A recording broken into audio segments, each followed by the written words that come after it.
सिद्धि हिंदी विद्यालय की YouTube channel में मैं हर्षद जानी आप सभी विद्यार्थियों का अर्थशास्त्र के रिवीजन की क्लास में हार्दिक स्वागत करता हूँ।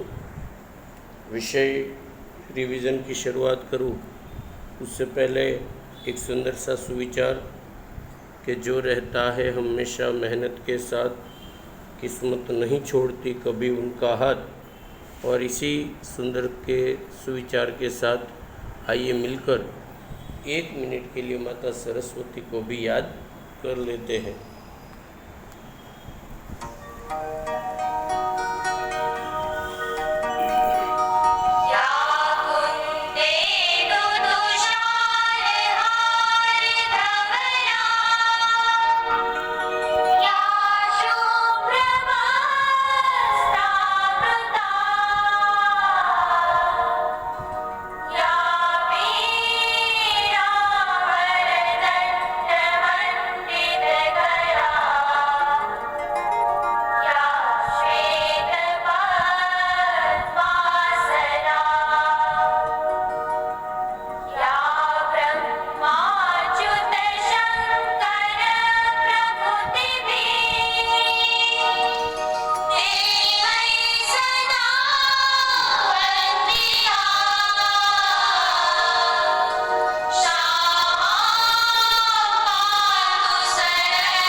सुंदर सी प्रार्थना के बाद एक नए लेसन का रिवीजन हम चालू करने जा रहे हैं। लेसन 10वां जिसका नाम है अंदाजपत्र। और लेसन ये जो है वो 106 पेज पर आपको मिल जाएगा। विषय अंदाजपत्र की बात करूँ तो सबसे पहले अंदाजपत्र किसे कहते हैं, अंदाजपत्र से क्या लाभ होते हैं, अंदाजपत्र क्यों बनाया जाता है, अंदाजपत्र की देश में क्या अहमियत है, वगैरह मुद्दों के साथ इस लेसन का हम प्रारंभ करने जा रहे हैं। तो अगर पहली बार जब आप पढ़ नहीं पाए थे तो रिवीजन के तौर पर मैं शुरू कर रहा हूँ। तो सबसे पहले आप अंदाजपत्र की एक परिभाषा लिख लीजिएगा कि अंदाजपत्र कहते किसको है। तो लिखो कि देश की सरकार के द्वारा आने वाले वर्ष के लिए आय और खर्च का जो अनुमानित आंकड़ाकीय पत्र तैयार किया जाता है उसे अंदाजपत्र कहते हैं। पुनः एक बार, देश की सरकार के द्वारा आने वाले वर्ष के लिए आय और खर्च का जो अनुमानित आंकड़ाकीय पत्र तैयार किया जाता है उसे अंदाजपत्र कहते हैं। उसी क्रम में यदि आप आगे बढ़ो तो उसका दूसरा मुद्दा बनता है कि अंदाजपत्र को बजट के नाम से जाना जाता है। अर्थात 2 मुद्दे हो गए, एक परिभाषा और दूसरा अंदाजपत्र को बजट के नाम से जाना जाता है। उसी क्रम के अंतर्गत ये अंदाजपत्र कौन प्रस्तुत करता है, तो आप लोगों का मुद्दा परिभाषा के अंदर ही आ जाता है कि अंदाजपत्र को देश की सरकार के द्वारा प्रस्तुत किया जाता है। 3 मुद्दे हो गए, परिभाषा, अंग्रेजी नाम और अंदाजपत्र कौन प्रस्तुत करता है, तो देश की सरकार के द्वारा। और उसी क्रम के अंतर्गत चौथा मुद्दा जो आप लोगों को बनाना है कि अंदाजपत्र कौन से समय के लिए प्रस्तुत किया जाता है, वर्तमान के लिए, भूतकाल के लिए या भविष्य काल के लिए।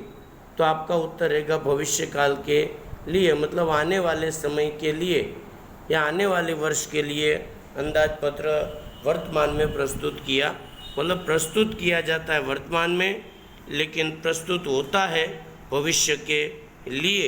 इस प्रकार से 4 मुद्दे आप लोग अंदाजपत्र के परिचय के तौर पर लिख सकते हो।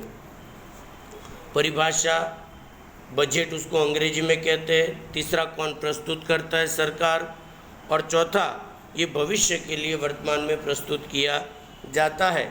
उसी क्रम में आप लोगों को अंदाजपत्र की प्रस्तावना मैं आपको पढ़कर सुनाऊं तो थोड़ा देख लो कि मिश्र अर्थतंत्र वाले भारत में सरकार की आर्थिक प्रवृत्ति महत्वपूर्ण स्थान रखती है। देश के आर्थिक विकास हेतु आवश्यक आंतरिक ढांचा उपलब्ध करवाने की जवाबदारी सरकार ने स्वीकार की है और उसके लिए आयोजन आयोग की रचना करके योजनाबद्ध रूप से आर्थिक विकास शुरू किया गया। आज के आर्थिक युग में मुद्रा पर आधारित अर्थतंत्र कोई भी प्रवृत्ति ऐसी नहीं है जिसका खर्च न होता हो। इतना अवश्य है कि अगर कोई एक व्यक्ति भुगतान नहीं करता तो दूसरा व्यक्ति भुगतान करता है, अर्थात सरकार भी आर्थिक प्रवृत्ति करे तो उसका खर्च होता है और होता ही है। और इस खर्च को करने के लिए उसे आय प्राप्त करने का प्रयास करना पड़ता है। लोकशाही देश में सरकार कोई भी कार्य प्रजा के द्वारा चुने गए प्रतिनिधियों की मंजूरी के बिना नहीं कर सकते। प्रजा के द्वारा चुने गए प्रतिनिधि मतलब कौन? जिसको हम नेता नाम देते हैं, क्योंकि इसके लिए आय प्राप्त करने और खर्च करने हेतु उनकी मंजूरी लेनी आवश्यक है।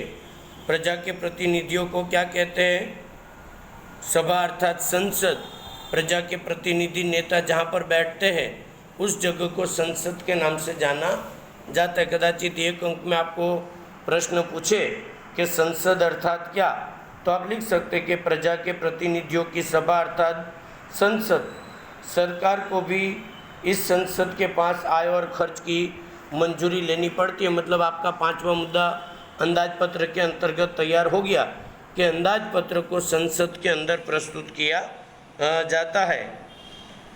आगामी वर्ष हेतु सरकार सार्वजनिक खर्च और आय प्राप्त करने के लिए संसद के समक्ष अंदाजित खर्च और आय का प्रस्ताव रखती है, उसे अंदाजपत्र कहते। ये भी उसकी परिभाषा है कि आने वाले वित्तीय वर्ष के लिए देश की सरकार के द्वारा आय और खर्च का जो आंकड़ाकीय लेखा जोखा प्रस्तुत किया जाता है संसद में, उसे अंदाजपत्र कहा जाता है। आगे का मुद्दा जो है, भारत की सत्ता कितने भागों में बटी है? तो आप लोगों का उत्तर रहेगा कि भारत की सत्ता 3 भागों में बटी है। एक केंद्र सरकार, दूसरा राज्य सरकार और तीसरा स्थानीय सरकार। स्थानीय सरकार के अंतर्गत ग्राम पंचायत, तालुका पंचायत, नगर पालिका, म्यूनिसिपैलिटी, कॉरपोरेशन, जिला पंचायत वगैरह का समावेश इसमें किया जाता है। और इस खर्च को पूरा करने के लिए आय भी प्राप्त करनी पड़ती है, इसलिए तीनों सत्ताओं को बजट की जानकारी प्राप्त करना जरूरी है। भारत के संविधान में केंद्र और राज्य के बीच किए जाने वाले कार्य और प्राप्त होने वाले आय के साधनों का बंटवारा किया गया, जिसे समन्वय व्यवस्था कहा जाता है। पर समन्वय व्यवस्था की हमें कोई ज़रूरत नहीं है। एक 3 अंकों के तौर पर यदि आप लोगों को पूछा जाए अंदाजपत्र का अर्थ, तो वापस एक बार बता रहा हूँ उसकी परिभाषा। उसका दूसरा नाम कि अंदाजपत्र को बजट के नाम से जाना जाता है। नंबर 3, एक कौन प्रस्तुत करता है? तो देश का वित्त मंत्री के द्वारा प्रस्तुत किया जाता है। नंबर 4, कहाँ प्रस्तुत किया जाता है? तो कि संसद में। 5वां, कि भारत की कितने स्तर की सरकार इसको प्रस्तुत करती है? तो कि 3। कौन कौन सी? तो कि केंद्र सरकार, राज्य सरकार और स्थानीय सरकार। और इसकी विशेषता और ये आने वाले वर्ष के लिए प्रस्तुत किया जाता है। इस प्रकार अंदाजपत्र का मुद्दा आप लोगों को 3 अंकों के लिए तैयार करना पड़ता है। उसके बारे में संविधान में समन्वय जो व्यवस्था है, या तो आप ऐसा नया मुद्दा लिखना कि अंदाजपत्र में कौन कौन से खर्च का समावेश, तो कि शिक्षा, कानून, मतलब केंद्र सरकार कौन सा खर्च करती है, राज्य सरकार कौन सा खर्च करती है और स्थानीय सरकार कौन कौन से खर्च करती है। तो देखो दिया है, केंद्र सरकार द्वारा अंदाजपत्र में जो जानकारी प्रस्तुत होती है उसके अंतर्गत संरक्षण, रेलवे, जनगणना वगैरह। राज्य सरकार की बात आती है तो शिक्षा, कानून वगैरह। और स्थानीय सरकार की बात आती है तो उसमें स्ट्रीट लाइट, सफाई, ड्रेनेज वगैरह की जानकारी को अंदाजपत्र में प्रस्तुत किया जाता है। इस प्रकार से अंदाजपत्र के बारे में 3 अंकों के तौर पर आपको जानकारी लिखनी रहेगी। अंत तक आप लोगों ने वीडियो को देखा, उसके लिए बहुत बहुत धन्यवाद। यदि वीडियो से रिलेटेड कोई भी जानकारी चाहिए तो आप मेरे संपर्क पर फ़ोन करके जानकारी प्राप्त कर सकते। वीडियो यदि आपको रिवीजन में भी पसंद आता है तो इसको लाइक, सब्सक्राइब और शेयर करना ना भूलें। उसके लिए बहुत बहुत धन्यवाद। जय हिंद, जय भारत, वंदे मातरम।